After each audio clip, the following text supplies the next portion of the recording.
ये लोग जो राग अलापते थे नए इलेक्शन सिलेक्टेड नलायक, अब ये भाग क्यों रहे हैं? ये हुकूमत अगर रही तो मुल्क और खड्डे में गिरेगा। सब्सक्राइब करें और बेल दबाएं ताकि कोई खबर रह न जाए।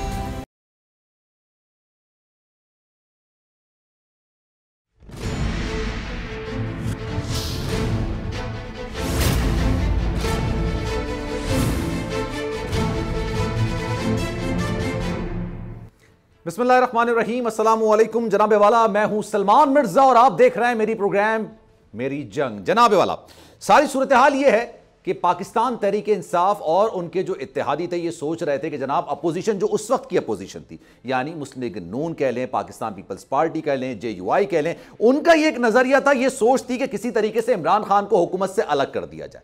इमरान खान साहब हुकूमत से अलग होंगे, ये जो परसेप्शन था उनकी नजर में उस वक्त हुकूमत बनाने से पहले, शहबाज शरीफ की हुकूमत बनाने से पहले यह परसेप्शन था कि जनाब यह आसान काम होगा।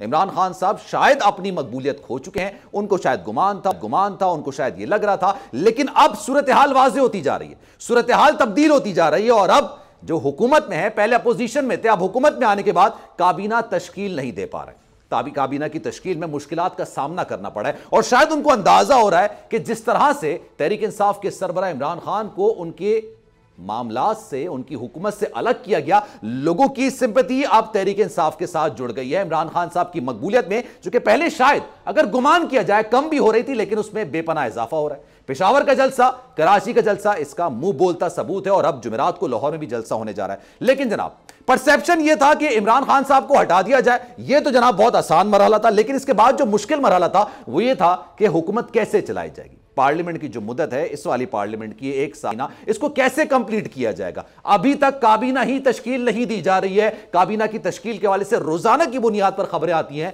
मामला तय हो गए हैं, लेकिन फिर पीपल्स पार्टी की जानिब से एक बयान सामने आ जाता है। वो ये कहते हैं कि जनाब मुस्लिम लीग नून दिल बड़ा करे, जिनसे जो वादे किए हैं और हम गारंटर बने हैं, तो जनाब वो वादे पूरे किया जाए, उनको मनपसंद वजारतें दी जाए। लेकिन मामलात इस वक्त थोड़े खटाई में पड़ते हुए नजर आ रहे हैं और तहरीक इंसाफ यानी इमरान खान साहब की मकबूलियत में हर गुजरते दिन के साथ इजाफा ही होता चला जा रहा है।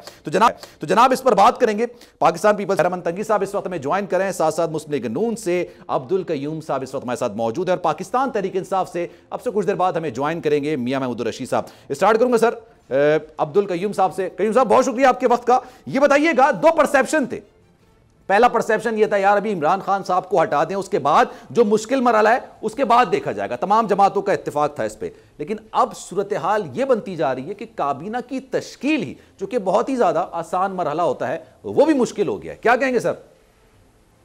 या देखिए, ये वाकई काबीना की तश्कील में ताख़ीर हुई है, लेकिन ये इसलिए हुई है कि अभी ये आपको ये ज़हन में रखना चाहिए कि ये यक जमाती हुकूमत नहीं है, ये एक किस्म की नेशनल गवर्नमेंट है जिसमें सारी पार्टियां ये भी हैं और इवन तहरीक इंसाफ के वो लोग जो कि इमरान खान साहब के साथ मान के तो उन्होंने इस्तीफ़े नहीं दिए, वो भी लोग उसके अंदर शामिल हैं। और ये अभी सारी बात तय हो गई है। कल 11 बजे ऐवान सदर के अंदर इनकी हलफ बर्दारी की तकरीब है और इसके अलावा वो अपनी उसके ऊपर वजारतों के ऊपर फौरी तौर पर लोगों के मसाइल हल करने पर भी लग जाएंगे और साथ साथ ऑब्वियसली इलेक्टोरल रिफॉर्म्स पे काम होगा लॉ मिनिस्ट्री की तरफ से, और इलेक्शन की तैयारी होगी और सूनर दी बेटर। और उसके ऊपर जब ये जो आपका इलेक्शन कमीशन रेडी हो जाता है कि यस हम इस टाइम में, तो ये हुकूमत जो है फिर एक अबूरी हुकूमत बनाई जाएगी जो 3 महीनों के अंदर अपने इलेक्शन करा देगी।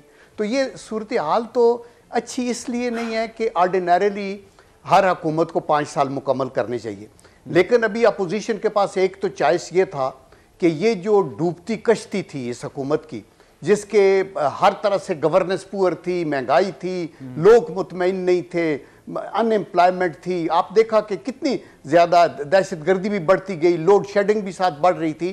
तो एक तो ये था कि लोगों को इस चक्की में पिसने दो और आप इंतज़ार करो, चूँकि अभी इस गंद को उठाना 4 महीनों में बड़ा मुश्किल होगा।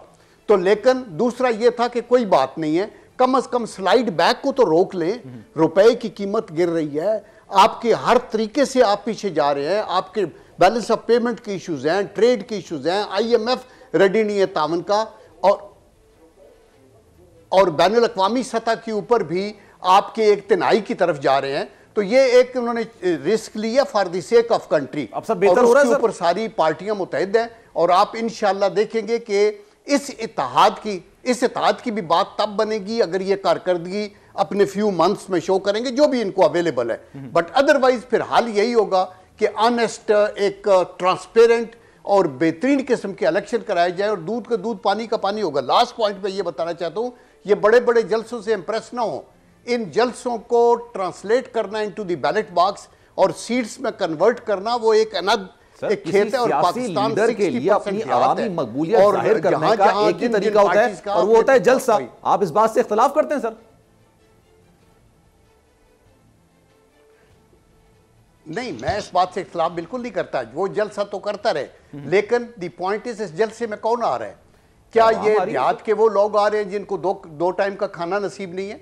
इसमें लोग मोटरसाइकिलों पे, कारों पे, वो लोग मिडिल क्लास के आते हैं जिनके हाथों में मोबाइल फोन है, 50-50 हज़ार वाले, 1-1 लाख वाले, जो गुर्बत की चक्की में किसी पिसे हुए लोग, वो तो अपने घरों में दुआएं कर रहे हैं कि अल्लाह ताला ने करम किया कि इस वक्त पाकिस्तान में जो बेस्ट पॉलिटिशियन है, जो आजमाया हुआ है शहबाज शरीफ की शक्ल में, वो आ गया है और उसको सारी पार्टियों की सपोर्ट हासिल है। तो अल्लाह के करम से आप ये देखेंगे कि फौरी तौर पे ये कारकर्दगी बेहतर करेंगे, इलेक्टोरल रिफॉर्म्स करेंगे और इलेक्शन करवाएंगे। एक सवाल और आपसे, गवर्नमेंट बनेगी और इलेक्शन हो जाएगा। सर वही लोग जो आप कह रहे हैं कि आपके गुमान में, आपके ख्याल में खान साहब के जलसे में नहीं जा रहे हैं और वही सोच रहे हैं कि चलें भाई अब हमारे अच्छे दिन आएंगे, वो ही लोग ये सवाल भी करते हैं कि शहबाज शरीफ साहब जो कि आजमाए हुए हैं, एडमिनिस्ट्रेटर तौर पे बहुत अच्छे हैं, उनसे काबीना भी तश्कील नहीं हो रही, तो अवाम के मसले कैसे सॉल्व करेंगे?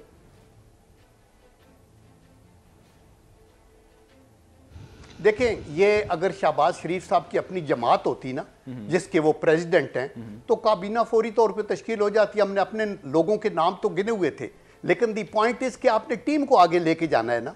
और आपको पता है शहबाज शरीफ साहब एक हम्बल इंसान है, बोलते कम है, काम बहुत ज्यादा करते हैं। तो अभी पीपल पार्टी हमारी मेजर पार्टनर है, ग्रास रूट लेवल की पार्टी है और उनकी बड़ी कंट्रीब्यूशन है इस सारे मुहिम के अंदर। वो हैं मौलाना फजलुर रहमान साहब हैं, और फिर छोटी पार्टियां भी जितने बलूचिस्तान से है या खैबर पख्तूनख्वा से, वो हमारे लिए बहुत अहम है और उनको भी हम साथ लेके चलना चाहते हैं। और इंशाअल्लाह ये कैबिनेट कल हलफ लेगी और धड़ाधड़ काम शुरू हो जाएगा। ये जल्द से चलते रहेंगे, ये अंदर रह के इन्होंने अपने काम को प्रायोरिटाइज करना है और आप देखेंगे कि इंशाअल्लाह करेंसी की स्टेबलाइजेशन पे भी ठीक होगा, इकानमी को भी कंट्रोल किया जाएगा कि ये पीछे स्लाइड बैक ना करे और अच्छी इस्लाहात करके सबको साथ में लाएंगे। और हम तो ये चाहते हैं कि इवन तारीख इंसाफ वाले भी पार्लियामेंट के अंदर आएँ।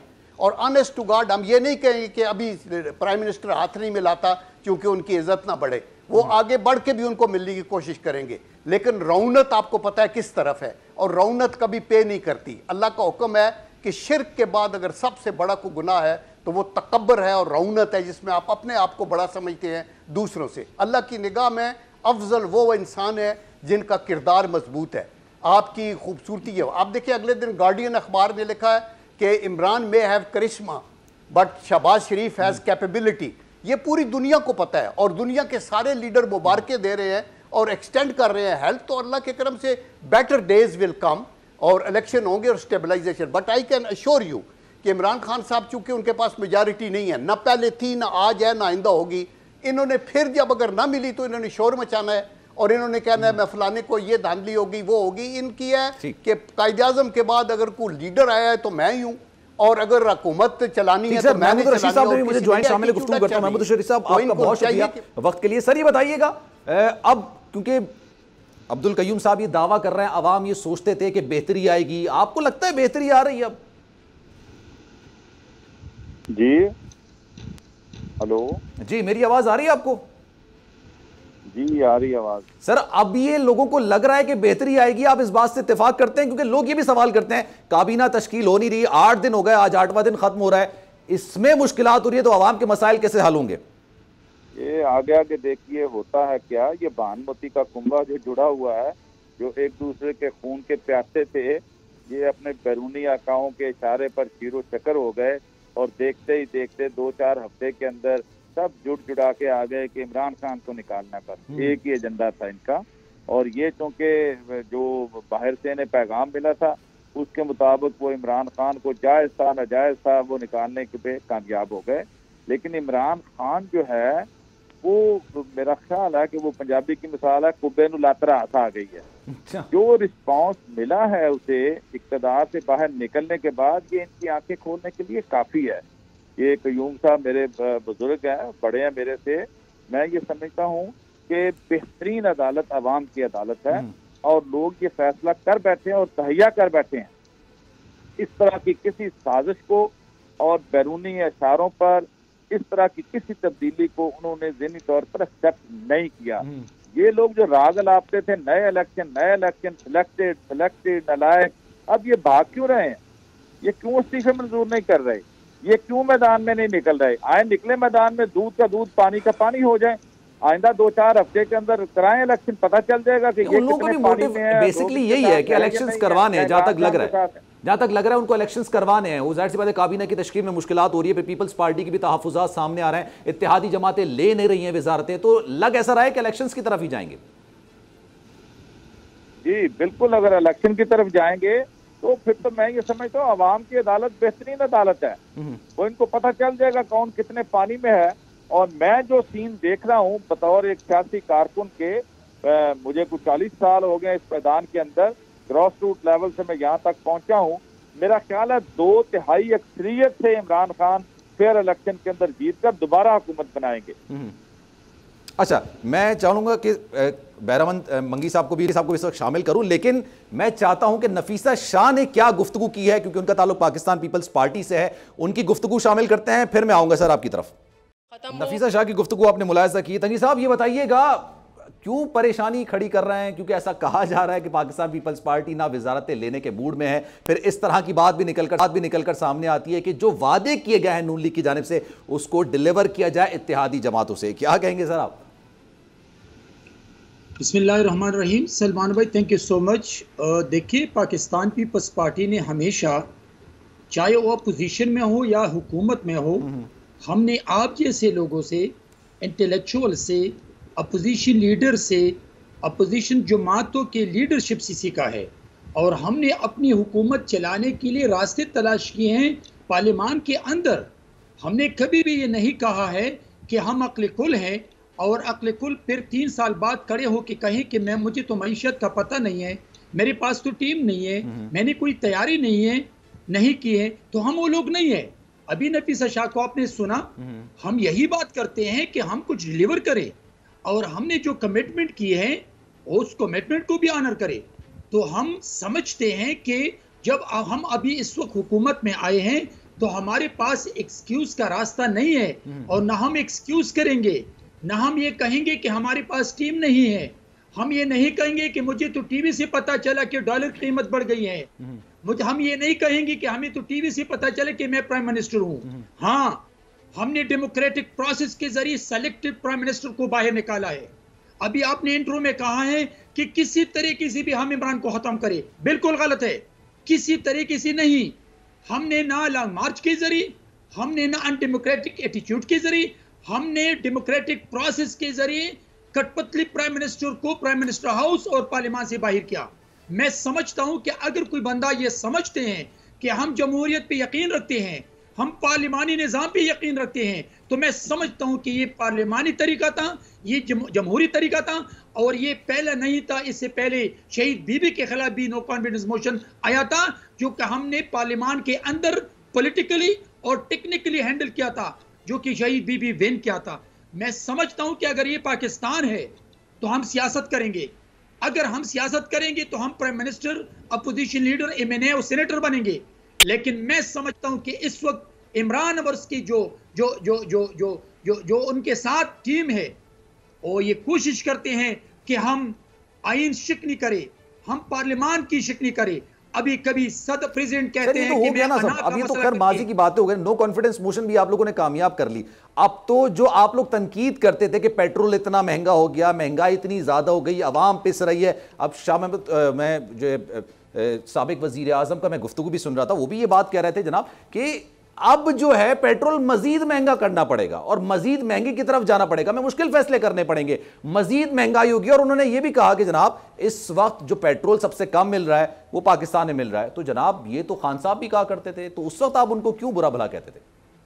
देखिए सलमान, मैं एक बात बता दूं आपको कि मियां शहबाज शरीफ को और उसकी कैबिनेट को ये डिलीवर करना पड़ेगा पाकिस्तानी अवाम को कि अगर उसने पेट्रोल की कीमत कम नहीं की, अगर उसने डॉलर की कीमत कम नहीं की, अगर उसने महंगाई में कमी नहीं ली, अगर उसने बेरोजगारों को रोजगार नहीं दिया, अगर उसने इलेक्टोरल रिफॉर्म नहीं किया, तो मैं समझता हूं कि ये बिल्कुल नहीं होना चाहिए था। लेकिन मैं आपको एक बात बता दूं कि मियां शहबाज शरीफ साहब और जनाब आसिफ अली जरदारी साहब की पॉलिटिकल विजन की वजह से, इसी तरह तमाम अपोजिशन जमातों की लीडरशिप की पॉलिटिकल विजन इंशाल्लाह ये होगा कि अवाम को रिलीफ मिलेगा, इलेक्टोरल रिफॉर्म होगी और आने वाले इलेक्शन में जो इमरान ने जो स्ट्रेटेजी बनाई थी, जो अपनी सिलेक्शन के लिए एक दफा फिर उसने रास्ते तलाश की थी, उन रास्तों को हमने बंद किया है। हम इंशाल्लाह इलेक्टोरल रिफॉर्म लाके हम आने वाला जो इलेक्शन है वो इलेक्शन कमीशन के साथ तावन करके हम ट्रांसपेरेंस और मतलब कि फेयर इलेक्शन करवाएंगे, न कि हम इलेक्शन कमीशन को गाली दे, न कि हम उन पे चार्जेस लगाएं, न कि उन पे हम करप्शन के चार्जेस लगाएं। हम इदारों को अपने घर की लुंडी नहीं बनाना चाहते। हम चाहते हैं कि इदारे मजबूत हो, अपने डोमेन में काम करें और पाकिस्तान में जो फोर्थ टाइम ट्रांजैक्शन हो रही है। मियां साहब की तरफ मैं जाना चाहता हूं। मियां साहब ये बताइएगा, पंजाब असेंबली में जो कुछ हुआ पूरी दुनिया ने देखा और जाहिर सी बात है ये नहीं होना चाहिए था। ये ऐवान वो है जहां पर अवाम की नुमाइंदगी होती है। आपको क्या लगता है कौन जिम्मेदार है इसका? इसका जिम्मेदार वो लोग हैं कि जिन्होंने लोटाक्रेसी के जरिए से ये सारा कुछ किया।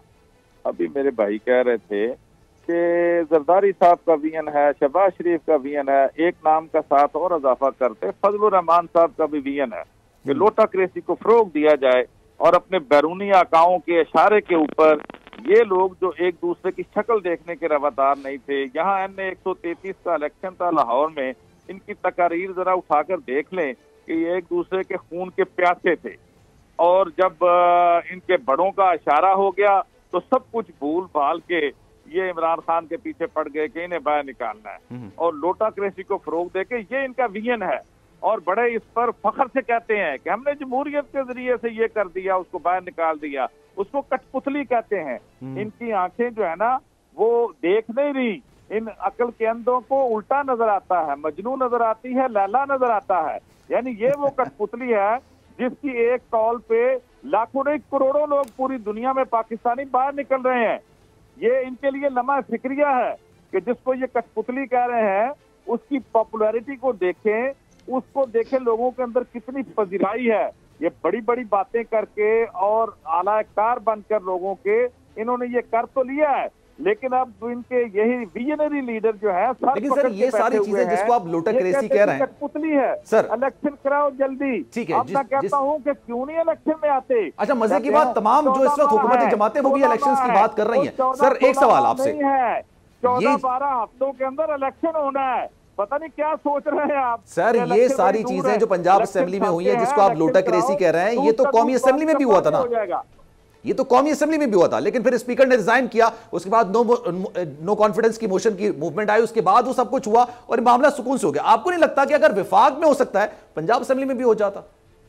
जी, पंजाब असेंबली में हमारे 36 लोटे इनके पास थे, वो इन्होंने किया, लेकिन हम समझते हैं कि वो सारा गायन आईनी अमल हुआ और स्पीकर ने, डिप्टी स्पीकर ने विजिटर गैलरी के अंदर खड़े होकर 5 मिनट के अंदर पुलिस क्रेसी के साथ कमांडोज की मौजूदगी में एलीट फोर्स, ये पाकिस्तान की तारीख में नहीं दुनिया की तारीख में पहली असेंबली है कि जहां पुलिस की जेर निगरानी लोगों को मारा पीटा, एक कैंडिडेट का बाजू तोड़ा और उसके बाद 5 मिनट में इंतखाब करा के कह दिया जी ये जीत गए हैं 197 वोटों से। अच्छा, लेकिन ये चीज भी है ना कि अगर लोग ये भी कहते हैं कि कौमी असेंबली के अंदर खान साहब की हिदायत पर स्पीकर कौमी असेंबली ने इस्तीफा दे दिया, लेकिन पंजाब असेंबली के जितने मामला हैं वो परवेज इलाही साहब चला रहे हैं, ऐसा है, हकीकत है? नहीं, परवेज इलाही साहब नहीं, पूरी पार्टी चला रही है, वो हमारे अलाई हैं, हम मिलकर मशवरे के साथ सारे मामला चला रहे हैं। और अभी इस वक्त वजीर आला पंजाब उस्मान बुज़दार ही हैं, क्योंकि एक आईनी मामलात होते हैं कि उन्होंने जो इस्तीफा दिया वो कंप्यूटराइज फॉर्म में था और वो फिर उन्होंने सदर को भेजा, वो वजीर आज़म स्पीकर कौमी पंजाब असेंबली को नहीं भेजा। ये बात भी है, ये बात उनसे पूछ लें जिन्हें फिक्र लगी हुई है कि अब तो नई चीज निकालेंगे। लेकिन आईनी मामला तो यही होता है ना सर, ऐसे ही होता है। आईनी मामला ये होता है, किसी कानूनदान से पूछ ले कि जब एक फर्द रिजाइन दे दे, वो किसी को भी एड्रेस हो, जब वो आके ऑथेंटिकेट करता है, गवर्नर के सामने आके वेरीफाई कर देता है कि हाँ मैंने ये रिजाइन दे दिया, और गवर्नर उसको एक्सेप्ट कर लेता है, साइन कर लेता है, तो बाकी चीजों की कोई हैसियत नहीं रहती। उसके बाद नोटिफिकेशन हो गया। अच्छा अब्दुल करीम साहब, ये बताइएगा आपके लिए काबीना बनाने में मुश्किलात कौन खड़ी कर रहा है? वैसे अंदर की खबरें क्या हैं? पाकिस्तान पीपल्स पार्टी की तरफ से मुश्किलात सामने आ रही हैं क्योंकि वो ओहदों की तरफ ज्यादा जा रहे हैं और वजारतों की तरफ कम आ रहे हैं, और शायद मुस्लिम लीग नून की कोशिश ये है कि अगर काबीना बने तो वो लोग भी आए कि अगर आइंदा आने वाले दिनों में कुछ मुश्किल फैसले लेने पड़ते हैं तो उनकी भी मुशावरत हो, सिर्फ हम ही बुरा भला ना सुने।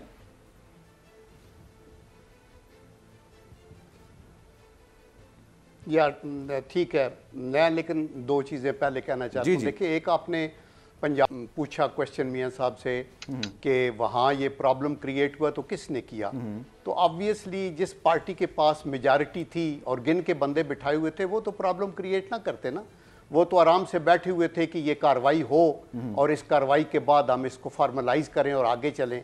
ये जो वहाँ हुआ अनफॉर्चुनेट है, ये बड़ी ज्यादती थी और उसके ऊपर डिप्टी स्पीकर को मार पीट और औरतों का इन्वॉल्वमेंट और ये वो, और ये जैसे भी साहब कहते हैं पुलिस का इन्वॉल्वमेंट भी नहीं होना चाहिए था।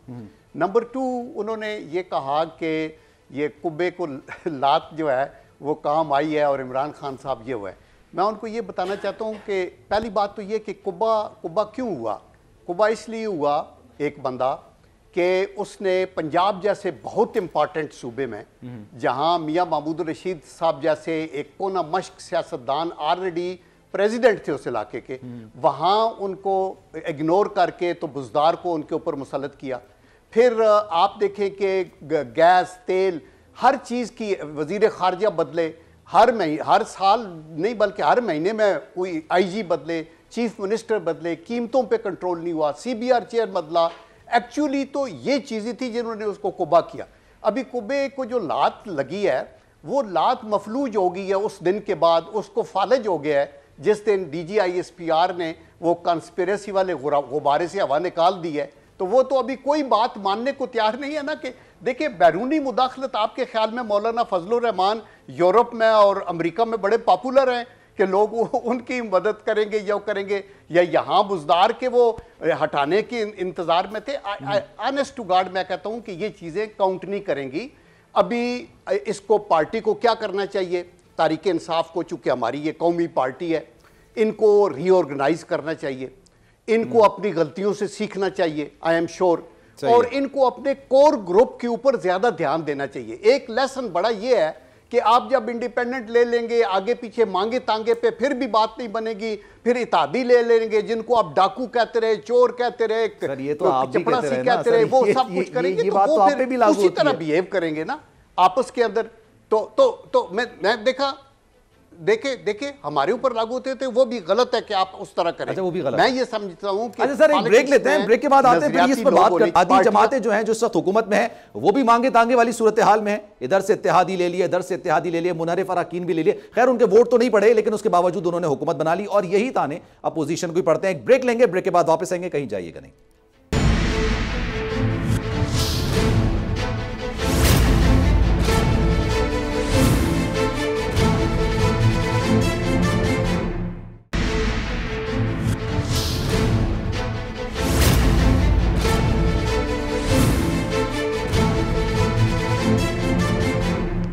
जनाब, प्रोग्राम एक बार फिर से आपको खुशामदीद कहते हैं। गुफ्तगू का सिलसिला आगे बढ़ाएंगे, लेकिन आज एक अहम समात हुई और समात में कुछ रिमार्क्स भी सामने आए हैं।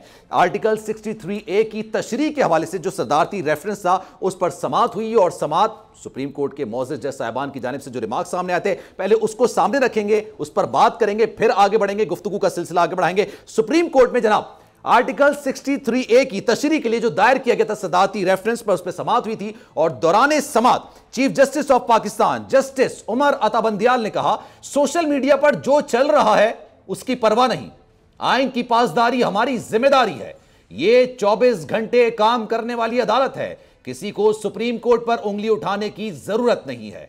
चीफ जस्टिस पाकिस्तान ने रिमार्क्स दिए हैं जनाब कि आइन की खिलाफवर्जी कोई छोटी बात नहीं है, कुछ लोग तो फौरन आर्टिकल 6 पर चले जाते हैं। हमने देखना यह है कि जब आइन की खिलाफवर्जी हो तो उसका नतीजा क्या निकलता है। क्या आईनी खिलाफवर्जी पर कोई हंसते खेलते घंटी बजाकर निकल जाए या आईनी खिलाफवर्जी का खमाजिया भुगतना चाहिए। चीफ जस्टिस ऑफ पाकिस्तान का कहना था कि हम आइन के मुहाफिज हैं जनाब, ये 24 घंटे काम करने वाली अदालत है, किसी को सुप्रीम कोर्ट पर उंगली उठाने की जरूरत नहीं है, सोशल मीडिया पर जो चल रहा है उसकी परवाह नहीं है। चीफ जस्टिस का यह भी कहना था कि जब 10-15 हजार लोग जमा होकर अदालती फैसलों पर तनकीद शुरू कर दें तो हम फैसले क्यों सुनाएं। जनाब, अदालत सियासी बहस में क्यों शामिल हो? सियासी रहनुमाओं से तवक्को करते हैं कि वो पब्लिक में अदालती फैसलों का दिफा कर सकें। आइन की पासदारी और हिफाजत हमारी जिम्मेदारी है। दौरान समाअत एडवोकेट जनरल इस्लामाबाद का कहना था कि जनाब, पार्टी से इनहराफ रुकने असेंबली की खल्फ की खिलाफ वर्जी है। जस्टिस जमाल मंदोखेल ने कहा कि आर्टिकल 63A के तहत ताहयात नाअहली हुई तो आर्टिकल 95 की क्या अहमियत रह जाएगी। अच्छा, एडवोकेट जनरल इस्लामाबाद ने भी जवाब दिया। उन्होंने कहा कि आर्टिकल 95 का सवाल अभी अदालत के सामने नहीं है। बीएनपी मेंगल के वकील मुस्तफा रमदे ने दलाइल में कहा कि सदर ने तो रेफरेंस में अदालत से आइन दोबारा लिखने का कहा है। आर्टिकल 63A बिल्कुल जनाब वाज़े है। जस्टिस मुनीब अख्तर ने कहा कि आईनी तरमीम में वोट ना देना और मुखालिफ पार्टी को वोट देना अलग चीजें हैं। मुखालिफ पार्टी को वोट देने से मुस्ताफी होना ज्यादा मोतबर है। अच्छा जी, वकील मुस्तफा रमदे ने कहा कि मुस्ताफी होने जैसा इंतहाई इकदाम वाहिद हल कैसे हो सकता है? पार्टी सरबराह की पाबंदी करना गुलामी के मुतरादिफ है। जस्टिस मुनीब अख्तर ने कहा कि ऐसी बात से आप पार्लिमानी जमहूरियत की नफी कर रहे हैं। पार्लिमानी पार्टी के फैसले से किसी रुकन को इख्तलाफ है तो इस्तीफा दे। ज़िमनी इलेक्शन आज़ाद हैसियत से लड़कर वापस आया जा सकता है। आर्टिकल 95 और आर्टिकल 63A में तवाज़ुन पैदा करना होगा। और जनाब, वकील मुस्तफा रमदे ने कहा कि अदालत के खिलाफ संजीदा किस्म की मुहिम चलाई जा रही है। अदालत को मफरूजों की बिना पर गैर जरूरी सियासी अमल में धकेला गया है, जिसके बाद आर्टिकल 63A की जो समाअत है, ये इस पर जो सदारती रेफरेंस दायर किया गया था, इसकी समाअत जो है वो अब कल तक मुलतवी कर दी गई है। ये एक अहम समाअत थी और इसमें जो रिमार्क्स सामने आए वो भी अहम थे। तो जनाब मियां महमूद रशीद साहब हमारे साथ मौजूद हैं। मियां साहब, ये बताइएगा, ये जो 10-15 हजार लोगों के हवाले से बात की गई है और ये कहा है, कौन सर कर रहा है? पहली बात तो ये कि ये जो सोशल मीडिया पर अदालती फैसले के हवाले से बात की जा रही है, आप इसकी मुजम्मत करेंगे?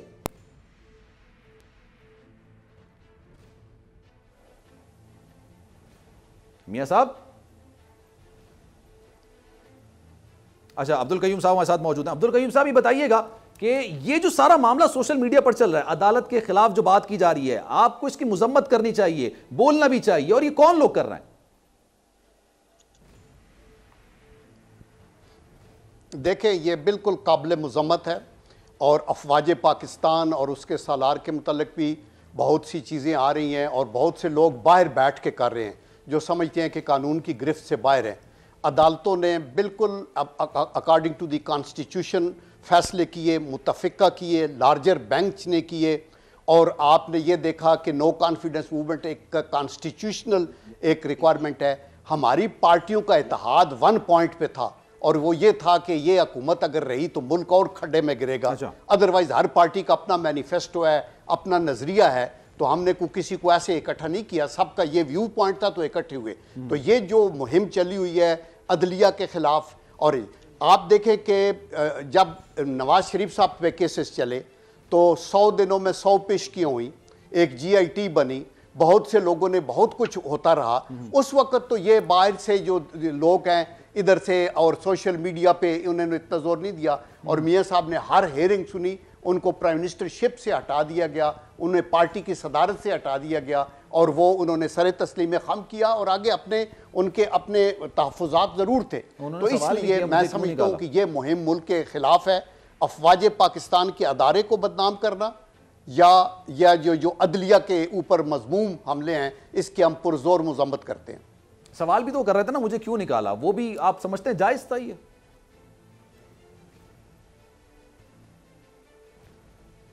कयूम साहब, आवाज आ रही मेरी? देखें, वो तो ऑफ कोर्स उनका एक अपना व्यू पॉइंट था कि मेरे साथ ज्यादती हुई है। आप अगर जी अभी मेरी आवाज, मैं तो बोल रहा हूं, आपको आवाज आ रही है? जी, मैं ये कह रहा हूं कि वो चूंकि मियां साहब ये समझते थे कि मेरे साथ ये ज्यादती है तो वो कह रहे थे ना क्यों निकाला, लेकिन उसका ये मतलब नहीं है कि वो जो है अदालत को बदनाम करना शुरू कर दें और ये कहें कि अदालत इतने दिनों में ऐसे क्यों लगी। उन्होंने अपने हर फैसले के ऊपर आपके तहफ़्फ़ुज़ात हो सकते हैं और फिर आपके पास ओपन है आपका लीगल जो फील्ड है कि आप अगली अदालत में जाएं, अगली अदालत में जाएं, वो एक प्रोसेस चल रहा है। और अभी आप हाइंड साइड से देखें तो आप देख लें कि जिस तरीके से उस हुकूमत को रिमूव किया गया वो ज़्यादा सख्त था, या ये जो आइनी तरीके से नो कॉन्फिडेंस मूव आई है और सब पार्टियां मुतफिक होकर मुल्क की जान छुड़ाने के लिए एक नालायक हुकूमत से ये इकट्ठे हुए हैं और कॉन्स्टिट्यूशनल एक मूव हुआ है, कॉन्स्टिट्यूशनल तरीके से हटाया गया है और कॉन्स्टिट्यूशन को वायलेट, जैसे सुप्रीम कोर्ट ने कहा कि डिप्टी स्पीकर वो अपने तौर पे कर रहा था कि हम मैं ना मानूं, और ये रात तक इन्होंने नहीं करना था, नो कॉन्फिडेंस की वोटिंग नहीं करानी थी जब तक कि अदालतें नहीं लगी रात को और जब तक कि वो प्रिजनर वैन आके खड़ी नहीं हुई, तो तब जाके ये किया। अदरवाइज इससे बड़ा क्यास और कन्फ्यूजन होता, और ये जब ये खला पैदा होता तो फिर पता नहीं जमहूरियत भी रहती या ना रहती। तो इसलिए अदालत, जो आलिया अदालत है, उन्होंने ये मौजू समझा कि ये कॉन्स्टिट्यूशनल प्रोसेस चलता रहे, ये कोई एंड ऑफ लाइफ नहीं होगा, ये लास्ट ईयर है, ये इलेक्शन ईयर है, ये जमातें आएंगी, इनके लिए बेड ऑफ रोजेस भी नहीं है, लेकिन एक कॉन्स्टिट्यूशनल तरीका मुकम्मल हुआ है और उसके बाद एक अबूरी हुकूमत आएगी, इलेक्शन कराएगी। ये तो रिजाइन करने पे तैयार तो हो गए थे, लेकिन साथ ये कहते थे कि हमारे खिलाफ केसेस न बने, उसके ऊपर अपोजिशन एग्री नहीं की। आपने DGISPR की पूरी प्रेस कॉन्फ्रेंस। अच्छा, मियां साहब ने भी मुझे दोबारा ज्वाइन किया, मियां साहब की तरफ भी जाऊंगा, लेकिन जनाब फैसल जावेद ने भी इस समाअत के बाद की थी, उस पर क्या कहना था फैसल जावेद साहब का, पहले उनकी गुफ्तगू सुनते हैं, फिर रेलेवेंट सवाल करेंगे इस पर। शुरू है।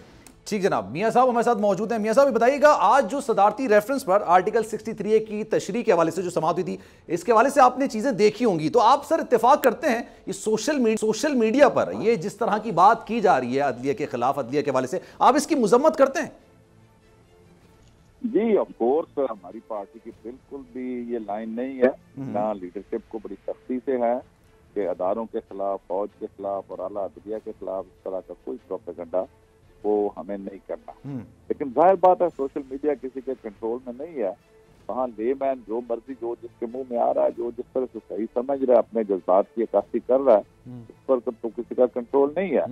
लेकिन मैं ये समझता हूँ कि अदलिया के फैसलों से हमें मायूसी हुई, इख्तलाफ भी है, लेकिन हम कतई तौर पर उसको कोई इस तरह का निशाना नहीं बनाएंगे, ये टारगेट नहीं करेंगे और उनके ऊपर तनकीद नहीं करेंगे। ठीक है सर, अब भी पेशावर में भी बड़ा जबरदस्त किस्म का जलसा हुआ, आपका मोमेंटम बड़ा अच्छा बन गया है। अच्छा, इस वक्त जो हुकूमत में है, पहले अपोजिशन में थे, उनका ये खाम ख्याली थी, उनको शायद ये गुमान था कि खान साहब की मकबूलियत में इतनी तेजी से इजाफा नहीं होगा। कराची का जलसा सबकी आंखें खोलने के मुतराफते था, लाहौर में क्या एक्सपेक्टेशंस आप रख रहे हैं? मेरा ख्याल है जी लाहौर की हिस्ट्री का भी सबसे बड़ा ये जलसा होगा। लाहौर में भी 30 अक्टूबर 2011 को एक नया रिकॉर्ड हमने बनाया था, जो सियासी तौर पर PTI पहली दफा इसका एक जन्म समझें कि जब लोगों ने इंतहाई सीरियस लिया इसको, कि लाखों की तादाद में लोग आ गए और रज़ाकाराना तौर पर सारी हाजिरी थी, उसमें हमने उस तरह से कोई अरेंज नहीं किया हुआ था। तो ये जो जलसा है, ये PTI अपने ही रिकॉर्ड जो है माजी के वो तोड़ेगी और बहुत बड़ी तादाद में यहाँ लोग हैं। चलें लेट्स सी सर जुमेरात को क्या होता है। बहुत शुक्रिया सर आपका। मियां साहब हमारे साथ मौजूद थे, अब्दुल कयूम साहब हमारे साथ मौजूद थे और हमारे साथ मौजूद है, आप तीनों का बहुत शुक्रिया। और जनाब, मौजूदा हुकूमत के लिए सबसे बड़ा मसला इस वक्त काबीना की तश्कील अपनी जगह, लेकिन मईशत को बेहतर करना है। जिस मईशत के हवाले से जब आज जो हुकूमत में है वो अपोजिशन में हुआ करती थी, वो ये बातें करते थे कि जनाब मईशत का बेड़ा गर्क करके रख दिया है, रुपए की कदर का बेड़ा गर्क करके रख दिया है, सारी सूरत हाल खराब करके रख दिया है। अब तो जनाब खान साहब हुकूमत में नहीं है, अब तो शहबाज शरीफ साहब आ गए हैं, जिनकी मैनेजमेंट के हवाले से काफी ज्यादा बातें की जाती रही, लेकिन अभी भी उसमें बेहतरी के लिए क्या शहबाज शरीफ करने जा रहे हैं, मईशत को बेहतर कैसे किया जा सकता है। शब्बर जैदी साहब एक ब्रेक के बाद हमें ज्वाइन करेंगे, कहीं जाएंगे नहीं, एक ब्रेक लेते हैं, ब्रेक के बाद वापस आएंगे।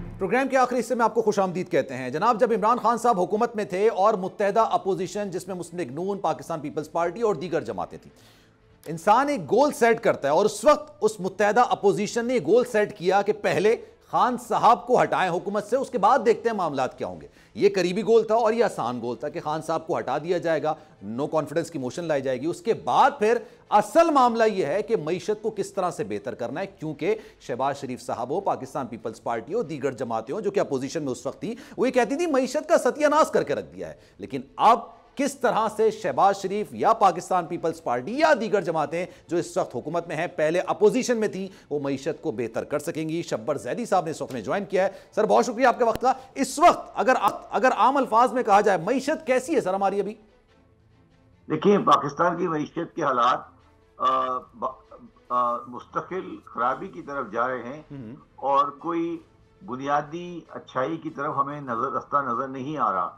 मगर मैं रिकॉर्ड के लिए कहना चाहता हूं कि जो बुराई हमारी मईशत में आज है, उसमें ये तो कहा जा सकता है कि पाकिस्तान की गवर्नमेंट ने 3 साल में कोई सब्सटेंशियल भलाई नहीं की, मगर ये जो कुछ बुराई है ये उनकी की हुई नहीं है, ये बहुत अरसे से चल रही है। और पाकिस्तान की मईशत आहिस्ता आहिस्ता बहुत खराबी की तरफ जाती जा रही है और ये मतलब ये एक पुराना सिलसिला है जो मुस्तकिल जारी है और जिसको कोई रोक नहीं सका है। सही है।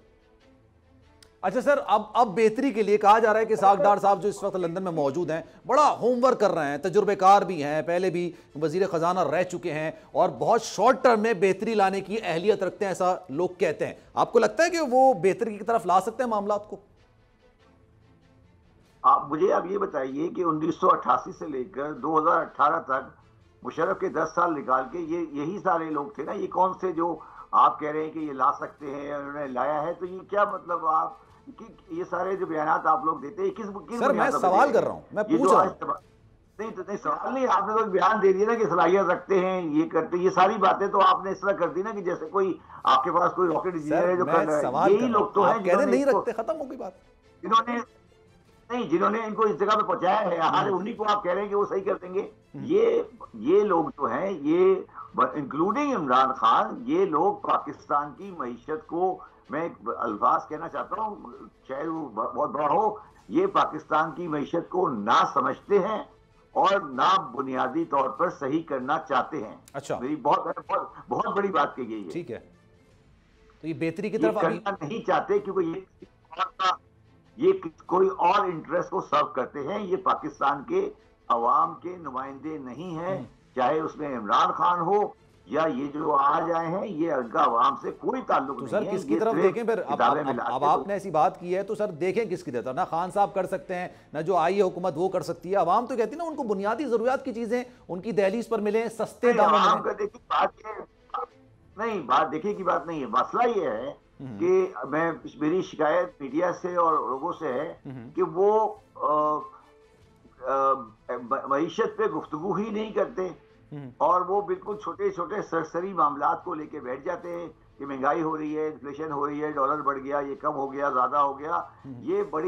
ये सब नताइज है जो आप देख रहे हैं, ये इसके नतीजे हैं। जो बुनियादी वजह है कि पाकिस्तान की रियासत एक निहायत कमजोर रियासत थी, पाकिस्तान की रियासत एक निहायत कमजोर रियासत है और अगर कोई तब्दीली नहीं की गई तो पाकिस्तान की रियासत एक निहायत कमजोर रियासत रहेगी और आपका कोई मुस्तकबिल नहीं है अगर आपने इस एलिटिज्म और इस माफिया के सामने अपने आप को झुका दिया, जो कि नजर आ रहा है। तो इसलिए मैं ये आपको आज कहना चाह रहा हूं कि पाकिस्तान में कोई माशी भलाई की उम्मीद आप नहीं रखें। ये जो इस्लामाबाद में बैठे हैं, ये इनके बस का काम नहीं है। अच्छा सर, एक परसेप्शन ये भी है, लोग ये भी कहते हैं कि जनाब अभी फिलहाल जो हुकूमत आई है टेन्योर पूरा करती है, मतलब जो पार्लियामेंट का है इस वक्त टेन्योर पूरा करती है, 1 साल 4 महीने या नहीं, ये अलग मैटर है। लेकिन अभी जो फैसले करने होंगे वो समरात अवाम तक नहीं पहुंच सकेंगे, बल्कि महंगाई में इजाफा होगा।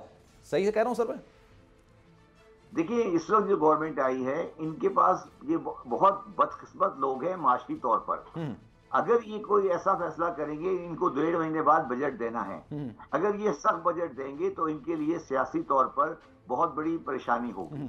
और अगर ये आसान बजट दे के इलेक्शन जीत जाते हैं, सही है, तो अगले 5 साल में इनके लिए तबाही है। तो इनके लिए दोनों तरफ में तबाही है। अगर ये आसान बजट देते हैं तो ये इलेक्शन में अगले 5 साल में अगर आ भी गए तो इनके आने वाले दिनों में बड़ी सख्ती है। और अगर ये मुश्किल बजट देते हैं तो ये इलेक्शन हार जाएंगे। तो ये तो उस जगह पे फंस गए हैं आकर जहां इनके लिए रास्ता नहीं है। और मैं ये किसी सियासी पार्टी की बुनियाद पे नहीं कह रहा, मैं आपको कुछ चीजें गिना सकता हूं जो अगर पाकिस्तान में नहीं हुई तो पाकिस्तान की कोई भी गवर्नमेंट आ जाएगी, वो किसी भी तरीके से पाकिस्तान की बुनियादी मईशत को हल नहीं कर सकेगी। चाइना से रोल ओवर ले लिया, सऊदी अरब से कुछ पैसे रोल ओवर आ गए, कुछ थोड़ा दिन का कहीं से IMF ने जरा अच्छा हाथ रख दिया, ये पाकिस्तान के मईशत को सही नहीं कर सकता। पाकिस्तान के मईशत का पूरा स्ट्रक्चर, पाकिस्तान की गवर्नेंस का पूरा निजाम तबाह हो चुका है, इसको सही करना पड़ेगा। मैंने 6 महीने पहले कहा था कि पाकिस्तान एक बैंकरप्ट रियासत है, जब लोगों को बहुत बुरा लगा था, मगर मेरे कहने के बाद अब पाकिस्तान का हर मईशतदान मेरी बात से एग्री कर रहा है। सर बेहतरी कैसे आएगी? उम्मीद रखें नहीं रखें? बिल्कुल भी किससे उम्मीद रखनी है आपने? उम्मीद तो आप अपने आप से रखें ना। आप उम्मीद रखें जब तक हम ये फैसला, देखिए कोई भी कौम, कोई भी मुल्क, कोई भी ऑर्गेनाइजेशन, कोई भी शख्सियत जब तक ये फैसला नहीं करेगी कि हमारी मईशत में खराबी इनहेरेंट है। अगर शहबाज शरीफ साहब आज ये फैसला कर ले कि ये जो खराबी है, वो आपको 6 महीने तक ये गाना गाते सुनेंगे कि इन्होंने 3.5 साल में तबाह कर दिया। इमरान खान ये कहते रहे कि पिछले वालों ने तबाह कर दिया। वो ये नहीं देख रहे कि पाकिस्तान की मईशत की बुनियादी खराबियां क्या है। क्या है वो जब तक हम उस बुनियादी खराबी को नहीं देखेंगे, पाकिस्तान की मईशत को सही नहीं कर सकते। मैं बुनियादी खराबी की तरफ आता हूँ।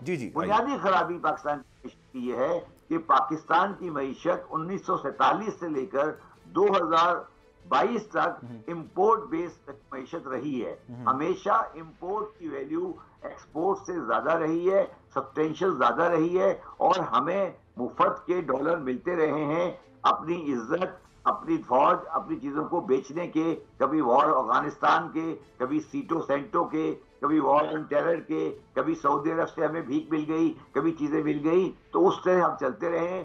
उस पैसे के रोल आउट ने हमारी कौम को एक ऐसी एहसास में डाल दिया है कि हम समझते हैं कि जो हमें ये सब चीजें मिलती हैं ये हमारा हक है, और हमारी कौम को अपनी चादर में रहकर पैर फैलाने की आदत नहीं रही है। मैंने पिछले अभी 4-5 महीने पहले एक सेमिनार में ये बात कही थी कि मुझे इमरान खान की तमाम पॉलिसी से शायद इख्तलाफ नहीं हो, मगर मुझे ये समझ नहीं आती कि इमरान खान ने 2022 में 4 बड़ी गाड़ियों के प्लांट क्यों लगा दिए और 11,000 बड़ी गाड़ियां क्यों इंपोर्ट कर ली। ये जो पाकिस्तान में लिटिज्म है, ये पाकिस्तान में जो अमीरों की मईशत है, ये पाकिस्तान में जो अमीरों का काम हो रहा है, इससे मुल्क नहीं चल सकता। ठीक है सर, लेकिन जब शहबाज शरीफ साहब हुकूमत में आया तो उस वक्त देखने में आया कि पॉइंट्स की बेहतरी आई स्टॉक एक्सचेंज में, और साथ साथ डॉलर भी 90 से 190 से 180 पर आ गया। ये आपको लगता है कि मईशत की बेहतरी नहीं है बल्कि ये हुकूमत की मुस्तहकम होने की वजह से हुआ है? यार मुझे एक बात बताओ, पाकिस्तान में स्टॉक एक्सचेंज में कितने लोग काम करते हैं? पाकिस्तान में मैं 4 साल स्टॉक एक्सचेंज के डायरेक्टर रहा हूँ, मैं रेगुलेटरी अफेयर्स कमेटी का चेयरमैन रहा हूँ, पहला चेयरमैन। सिर्फ 2.5 लाख बंदा है जो स्टॉक एक्सचेंज में काम करता है। ये प्लीज खुदा का वास्ता है, आप लोग इन चीजों को छोड़ देंगे। स्टॉक एक्सचेंज बढ़ गया, वो पाकिस्तान इस्तेकाम में आ गया, स्टॉक एक्सचेंज गिर गया, पाकिस्तान गिर गया, ये खुदा का वास्ता है अब इन चीजों को भूल जाए। ये जुए खाने की बात पर आप स्पेकुलेशन में काम करते हैं। आप किस दुनिया में बात बैठे हुए हैं? क्या पाकिस्तान के आम आदमी का कोई ताल्लुक है स्टॉक एक्सचेंज के साथ? हम लोग क्यों इस तरह की बातें करते हैं? और मुझे ये बताइए कि ये जो डॉलर की वैल्यू है, ये जो हमने जुए के ऊपर चलाई थी ऊपर फिर नीचे की, अफगानिस्तान से डॉलर आ रहा है जा रहा है, ये मतलब इससे क्या, इस चीजों से हम क्या हासिल कर रहे हैं? सही सर। ये सारी चीजें ये इंडिकेटर, अब स्टॉक मार्केट अब आज अगर पाकिस्तान की स्टॉक मार्केट गिर गई, ये बढ़ गई, क्या इससे क्या होगा? कुछ भी नहीं होगा। कौन सी फॉरेन इन्वेस्टमेंट पाकिस्तान में आने वाली है?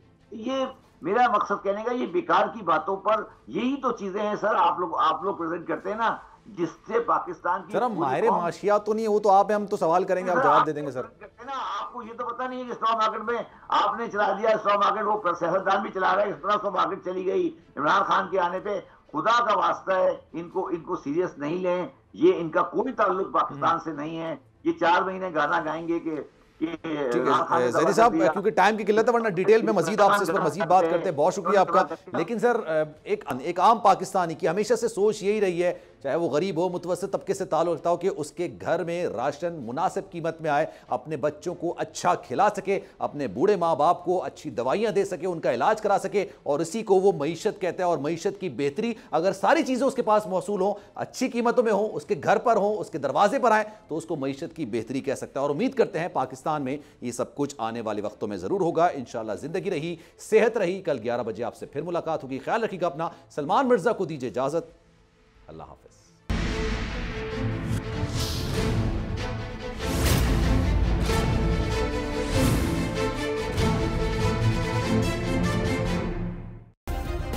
सब्सक्राइब करें और बेल दबाएं ताकि कोई खबर रह न जाए।